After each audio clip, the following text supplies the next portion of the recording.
سکھر میں یا کراچی کے اندر یا حیدرآباد کے اندر آپ اسے داخل کریں گے، اس کے ساتھ 2 تیماردار بھی آئیں گے، تو اس مریض کا وہیں پہ علاج کیوں نہیں ہو جاتا؟ وہاں پہ آپ یہ سہولیات کیوں نہیں دے رہے کہ مریضوں کا علاج جو ہے وہ وہیں کے وہیں ہو جائے؟ تو میں تو بالکل یہ چاہتا ہوں کہ اگر وہاں پہ یہ سہولیات دی جاتی ہیں، اگر روزگار کے مواقع پیدا کیے جاتے ہیں، تو یہ سندھ میں جو آمد ہے لوگوں کی یہ رکے گی۔ سی پیک بن رہی تھی، میں جی کمیٹی کا چیئرمین تھا، جی تو میں نے کہا کہ نہیں، پختونخوا اور بلوچستان کے ذریعے کہ میں یہ روڈ جائے گی اور گوادر تک۔ اچھا، اب 2-4 دوستوں نے سندھ میں ذرا سی مجھ سے کہا کہ سائیں اگر یہ رستہ ادھر سے جا رہا ہے تو اس میں تو ہمارا فائدہ ہے، ہمارا ڈیپ سی پورٹ ہے۔ میں نے کہا یار یہ اگر تم کرتے ہو تو پھر 1 کروڑ مزید لوگ آئیں گے ان علاقوں سے، اس کے لیے بھی تیار ہو جاؤ۔ وہ بات ہم نے فوراً سمجھ لی کہ نہیں۔ اب ہمارے شہید بھائی یہ عثمان کاکڑ ہماری کمیٹی میں تھے، مجھ سے کہتے تھے کہ سائیں سندھ نے بڑی قربانی دی، آپ نے قربانی کی، آپ اپنا یہ چھوڑ کے ڈیولپمنٹ، آپ ہمارا ڈیولپمنٹ کریں۔ میں نے کہا عثمان دیکھو، جب تک کہ ڈیولپمنٹ کا جو ہے وہ بیلنس نہیں ہوگا، متوازن نہیں ہوگا، اس وقت تک ہم سب کا نقصان ہے۔ اور ہم جو آبادی ہماری بڑھ رہی ہے، دوسرے صوبوں کے لوگ آ رہے ہیں، اس کی وجہ سے جو مسائل پیدا ہو رہے ہیں، اور پھر ان کو گنا بھی نہیں جاتا، یعنی سینسس کے مردم شماری کے اندر جو دوسرے صوبوں سے لوگ آئے تھے ان کو سندھ کی آبادی میں نہیں گنا گیا۔ تو اب یہ ہمارے ساتھ جو زیادتیاں ہو رہی ہیں، ان کے حل موجود ہیں، آپ کیوں نہیں ان حلوں کو کرتے؟ بیٹھیے، حل ہم پیش کرتے ہیں، آپ کیجیے اسے۔ آپ سی سی آئی کا سیکریٹریٹ کہتے ہیں جی ہم نہیں بنا سکتے، بھئی ہمیں بتا دیجئے کہ یہ زمین ہے، یہاں ہم بنا لیجیے، ہم سندھ سے، میں مراد علی شاہ کا قلم چلے گا، ہم کر دیں گے کہ بھئی بلڈنگ ہم بنا کے دے دیتے ہیں، کام تو شروع کیجیے، آئین کو تو پورا کیجیے۔ تو اب یہ تمام چیزیں جو ہیں یہ ہو رہی ہیں، اور سمجھ میں نہیں آ رہا کہ اس میں کس کا فائدہ ہے اور کس کا۔ کچھ لوگ ملک کو پسماندہ رکھنا چاہتے ہیں اور وہ یہ کر رہے ہیں۔ اور میں نے کچھ جل کے پرسوں کسی سے کہا، میں نے کہا ٹھیک ہے یار، آپ سندھ کو برا بھلا کہتے رہیں، ہمیں برا بھلا کہتے رہیں، اور اپنی ضمانت وہاں ضبط کراتے رہیں۔ یعنی ابھی ماتلی کے اندر 414 ووٹ آئے، جی ہمارے 46,000 ووٹ تھے۔ تو یہ سارا اس میں، یا 249 کے اندر جو کچھ ہوا، الیکشن لڑنا جانتے نہیں، کام کرنا جانتے نہیں، بس برا بھلا کہہ کے وہ سوچتے کہ۔ تاز صاحب، ایک بہت اہم معاملہ جو ابھی چل رہا ہے سندھ ایکشن کمیٹی کے حوالے سے، اس پہ میں ضرور آپ کا موقف جاننا چاہوں گی۔ دیکھیے، سندھ کی زمین پر پہلا حق جو وہاں بستے ہیں لوگوں کا ہے، اور مجھے ان سے بھی ذرا سی شکایت ہے کہ ہم نے عبداللہ شاہ کے زمانے میں ہر گوٹ کے ساتھ زمین رکھی تھی جو جی کامن زمین تھی، شاملاتی زمین تھی۔ وہاں جو چنگے مڑس تھے اس گوٹ کے، انہوں نے ایک سلسلہ شروع کر دیا کہ وہ دوسروں کو بیچنی شروع کر دی سستے دام پہ۔ تو اب اس کی وجہ سے یہ جو ہے قبضے جو شروع ہو گئے، بہت سے خریدے گئے، اور خریدے بھی اگر اونے پانے دامے خریدے گئے تو وہ اس کو میں سیل نہیں کہتا کہ آپ نے کسی کی مجبوری سے فائدہ اٹھا کے اندر اس کی زمین۔ پھر یہ ہوا کہ جی زور زبردستی کے ساتھ وہ کیسز بھی ہوئے، خاص طور سے جس واقعے کا آپ ذکر کر رہی ہیں اس سے پہلے ان کے گارڈز جو تھے وہ کچھ پولیس والوں کے ساتھ مل کے انہوں نے یہ بھی کیا کہ زبردستی ان گوٹوں کی زمین کا قبضہ کیا، اور جی یہ تمام صنعت کہیں سے بھی بن جاتی ہے، وہ صنعت کی تو اتنی اہمیت نہیں ہے۔ اصل بات جو ہوئی کہ کچھ لوگ بھیجے گئے جنہوں نے وہاں توڑ پھوڑ کی، پاکستان کے خلاف نعرے لگائے، اور جو ایک پرامن مظاہرہ تھا، اور میں خود اس مظاہرے میں نہیں تھا، لیکن مجھے جو رپورٹس آئی ہیں دوستوں کی، وہ یہ تھا کہ بار بار اپیلیں کی جاتی رہی اور پولیس کو کہتے رہے کہ جناب آپ جا کے ان کو روکیے، یہ ہمارے لوگ نہیں ہیں، اور اس کو بہانہ بنایا گیا اور یہ تمام چیزیں کی گئی، اور ایک کنفیوژن اس اہم مسئلے کے اوپر کریٹ کیا گیا۔ پرسوں رات یہی مسئلہ ہوا سینیٹر عثمان کاکڑ کی نماز کے اوپر۔ جی سندھ حکومت نے قائد اعظم کے مزار کے سامنے جو میدان ہے وہاں انتظامات کر رکھے تھے، وہاں بھی کچھ لوگوں کو بھیجا گیا اور انہوں نے نعرے پاکستان کے خلاف لگانے شروع کر دیے۔ رینجرز وہاں گھس گئی، انہوں نے کہا جی نماز یہاں پہ نہیں ہوگی، اور چیف منسٹر ہاؤس نے بالکل لاسٹ منٹ پہ جا کے اس کو کنٹرول کیا کہ نہیں بھائی کوئی نعرے وعرے نہیں لگیں. تو یہ لوگ بھیجے جاتے ہیں, یہ ایجنٹ پرووکیٹرز ہوتے ہیں کہ وہ پھر ان کے لیے بہانہ دے دیں کہ جو اصل چیز ہے, جو ظلم ہو رہا ہے, اس پہ پردہ پڑ جائے. تاج صاحب جو لوگ بھیجے گئے کیا وہ ابھی تک ان نون ہے, نامعلوم ہے؟ سبین, میں سندھ پارٹی کا ایک اہم رکن ہوں. کہتے ہیں لوگ کہ جی بہت پاورفل ہے طالب پارٹی میں بھی اور گورنمنٹ میں بھی. اس میں مسلسل 4 مہینے تک جو میرا گھر ہے اس کے اندر بریک ان ہوئے ہر مہینے کی 9 تاریخ کو.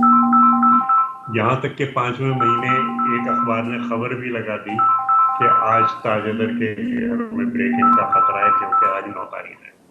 تو اور سینکڑوں فنگر پرنٹ لیے گئے کیونکہ وہ سارے کاغذات اٹھا کے اور سارے جو ہمارے کپڑے اور بستر وہ پھینک کے چلے جاتے تھے.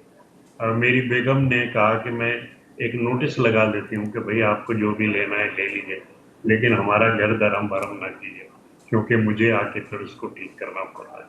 عشرہ محرم کو جب میں تھر میں تھا اور وہاں کے لوگوں کے ساتھ عشرے میں شامل تھا, میں اور میری بیگم, ہمارے گھر کے اندر بریک نہیں ہوا. ان تمام فنگر پرنٹس کے باوجود مجھے کہا گیا کہ جناب ان لوگوں پہ ہاتھ نہیں ڈالا جا سکتا. تو اب وہ کون لوگ ہیں کہ جن پہ ہاتھ نہیں ڈالا جا سکتا؟ وہ فنگر پرنٹس ریکارڈ کے, اور یہ میرے ساتھ ہو رہا ہے. تو پھر جو چیز سڑک پہ ہو رہی ہے, جو تمام چیزیں, لیکن یہ کہ کچھ قوتیں ہیں ملک کے اندر ایسی جو زیادتی بھی کرتی ہیں اور جو دوسروں کو الزام بھی دیتی ہیں. تاج صاحب یہ تو آپ نے بالکل اوپن طریقے سے بتا دیا کہ اس معاملے میں جو قوتیں ہیں, جو لوگ ہیں, ان پہ ہاتھ نہیں ڈالا جا سکتا, ان کا کچھ نہیں بگاڑا جا سکتا. میں اوپن بات کرتا ہوں, یہ وہ چیز ہے جو آپ کو بھی پتا ہے, سب کو پتا ہے. تاج صاحب لیکن سعید غنی صاحب نے اور پیپلز پارٹی کے وزراء نے بڑے کھلے طریقے سے کہا کہ اس معاملے کو لسانیت کی طرف لے جانے کی کوشش کی جا رہی ہے, قوم پرستوں کی جانب سے بھی کہا گیا. اور آپ نے دیکھا کہ 3 جولائی کو ایم کیو ایم پاکستان نے اس حوالے سے ایک ریلی کا بھی انہوں نے کہا ہے, اعلان کیا ہے, اور ایم کیو ایم پاکستان کے تانے بانے اس معاملے سے بڑے ملتے جلتے ہیں, یہ کہا گیا. تو اس حوالے سے آپ کیا کہیں گے؟ دیکھیے, ایم کیو ایم کے بانی الطاف حسین صاحب ہیں اور فکر جو ہے وہ ان کی ہے جو کہ ایم کیو ایم کے اندر چل رہی ہے اب تک. الطاف حسین صاحب کا ایک ویڈیو پرسوں آیا ہے بحریہ کے مسئلے, شاید آپ کی نظر سے گزرا ہو, جی, جس میں انہوں نے سندھی بھائیوں کو سیلوٹ کیا اور کہا ہے کہ سندھ کی آزادی کا آغاز ہو گیا. تو اب اس ویڈیو کو دیکھ لیا جائے, مطلب کوئی ڈھکی چھپی بات نہیں ہے. اگر آپ کی نظر سے نہیں گزرا میں آپ کو بھیج دیتا, کیونکہ مجھے بھی کہیں سے آیا تھا, انہوں نے سیلیوٹ کیا. تو فکری بنیاد وہی ہے کہ ملک کو توڑا جائے, اور اب وہ اس واقعے کو بھی وہ اس طرف لے جا رہے ہیں کہ نہیں, یہ اصل میں سندھ کی آزادی کے لیے جو تھا یہ مظاہرہ کیا گیا تھا. جی, وہ یہ نہیں چاہتے کہ فیڈریشن کو ساتھ رکھا جائے اور جوڑا جائے یہ وہ. تو اگر آپ اس پس منظر میں دیکھیں کہ ایم کیو ایم کیا کر رہی ہے, کس طریقے سے کر رہی ہے, کہاں سے ہدایات دے رہی ہے, بہت سی چیزیں واضح ہو جائیں گی. ہو سکتا ہے کہ میں غلط ہوں, لیکن وہ جو انہوں نے سیلوٹ کیا ہے میرے بھائی ایاز لطیف پلیجو کو, پیپلز پارٹی کا کوئی ایسا وفد نہیں بن سکا جو سندھ ایکشن کمیٹی کے جو لیڈران ہیں ان سے ملاقات کریں تاکہ معاملہ کلیئر ہو جائے, کیونکہ سندھ میں پیپلز پارٹی کی حکومت ہے. اگر پیپلز پارٹی خود کو الگ رکھتی ہے, جیسے آپ نے کہا کچھ قوتیں ایسی ہیں, تو پیپلز پارٹی بری الذمہ تو نہیں ہو سکتی اس سارے معاملے میں؟ نہیں, میں بالکل یہ نہیں کہتا. اور یہ کہ جو بھی ڈیمیج ہوئی ہے اس کا ازالہ کرنے کے لیے جو نقصانات ہو رہے ہیں اس میں پیپلز پارٹی آگے آئے گی, اور کوئی ایسی بات نہیں ہے. لیکن جب تک کہ تمام سیاسی قوتیں متحد نہیں ہوں گی ان قوتوں کے خلاف, اس وقت تک یہ مسائل چلتے رہیں گے. وہ جو گوٹ ہیں ہمارے وہ بھی غیر محفوظ ہیں, اور سندھ پارٹی کے اس سینئر رہنما کا گھر بھی غیر محفوظ. اسی طریقے سے اگر پولیس کے اعلیٰ افسران اس گھر میں بیٹھ کے کہتے ہیں کہ صاحب ان پہ ہاتھ نہیں ڈالا جا سکتا, تو پھر میں بھی سمجھ رہا ہوں، وہ بھی سمجھ رہے ہیں اور سب چیزیں.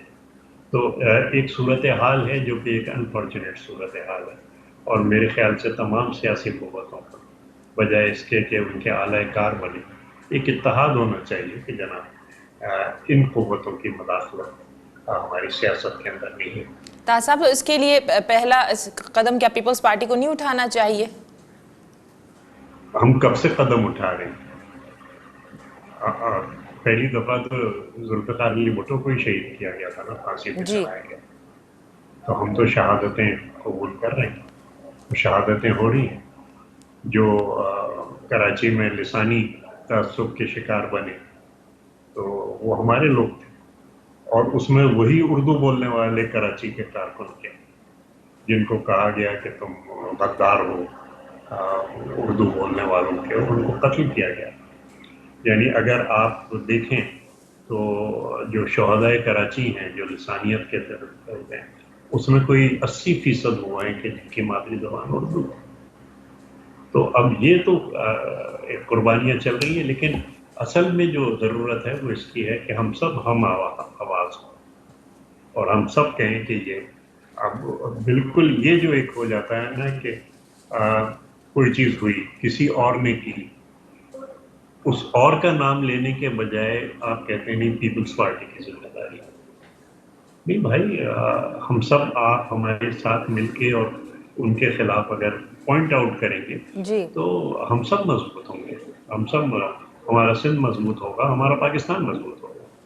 تو یہ چیز جو ہے یہ انتہائی ضروری ہے. اور میں اپنے تمام دوستوں سے، اور مجھے فخر ہے اس بات پہ کہ وہ تمام دوست جو ہیں وہ میری بات کو بڑے غور سے سنتے ہیں اور بڑی محبت مجھے حاصل ہے ان کی.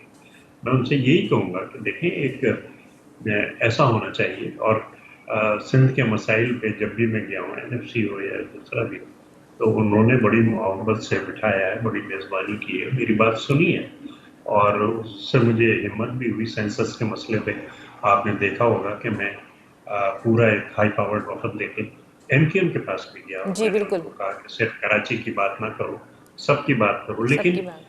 بات فوراً پلٹ جاتی. یعنی جب میں باہر نکلا وہاں سے تو کوئی 50 چینل میں نے بیان دے دیا کہ صاحب ہماری یہ بات ہوئی ہے فلاں. سوال پہلا آیا کہ آپ ان کو گورنمنٹ میں شامل کر رہے ہیں کہ نہیں. اگلے دن ایک بہت بڑے روزنامے نے ہیڈ لائن 600 روپے لگائی کہ سیاسی جوڑ توڑ کا سلسلہ شروع ہو گیا. نہیں، سیاسی جوڑ توڑ نہیں ہے، ہم ایشوز پر بات کر رہے ہیں، اور ایشوز پہ ہم ایک بہت بڑی بیس بنانا چاہتے ہیں. ایک اور جماعت ہے جو کہتی ہے نہیں کراچی کی آبادی ٹھیک کرو. میں ان سے 4 دفعہ کہہ چکا ہوں کہ جناب علی میں حاضر ہوں، اور میں آپ کو آ کے صرف یہ دینا چاہتا ہوں چیزیں کہ سندھ کی حقیقی آبادی کتنی ہے، اور دوسرے علاقوں میں، سندھ کے دوسرے علاقوں کے اندر کس طریقے سے اس آبادی کو کم کیا گیا ہے. وہ اتنا میرا خیال کرتے ہیں، سب کرتے ہیں. اس بات کے لیے تیار نہیں ہے کہ میں جا کے انہیں وہ دے سکوں و شمار اور ہر چیز ان کے سامنے رکھ سکوں کہ صاحب یہ ملٹی انڈیکیٹر کلسٹر سروے ہے، اس کی یہ فگرز ہے، یہ یونیسیف نے کرایا ہے، یہ سندھ کی حقیقی آبادی اتنی نہیں. اس پہ تعاون نہیں ملتا. تو جب تک ہم اس میں رہیں گے کہ پیپلز پارٹی کو کیسے بدنام کریں، میرے خیال سے دوسروں کو موقع ملتا رہے گا. اور میں نے اپنے MKM کے دوستوں سے یہی کہا، جی میں نے کہا بھائی ہمیں تمہیں بیٹھ کے یہ مسئلے حل کرنے ہیں، مشورہ کرنا ہے. اور آپ کی نمائندگی ہو نہ ہو، کسی اور کی نمائندگی ہو نہ ہو، کوئی بھی اگر ایک اوپینین رکھ رہا ہے اور سامنے لا رہا ہے، ہمارے لیے فخر کی بات ہے کہ ہم اس کے پاس جائیں اور اس سے بات کریں، جی کیونکہ بالکل. رائے کی اہمیت ہے. لیکن اگر تم یہ سوچتے رہو کہ 1000 کلومیٹر سے تمہارا بھائی آ کے ہماری پٹائی کرے گا اور اس سے تمہارا مسئلہ حل ہو جائے گا، یہ کبھی نہیں ہوگا. وہ جو بھائی آتا ہے 1000 کلومیٹر سے، وہ اپنے فائدے کے لیے آتا ہے، آپ کے فائدے کے لیے نہیں آتا. بہت شکریہ تاج حیدر صاحب، آپ نے اپنا موقف دینے کے لیے ہمیں پروگرام میں جوائن کیا. ناظرین،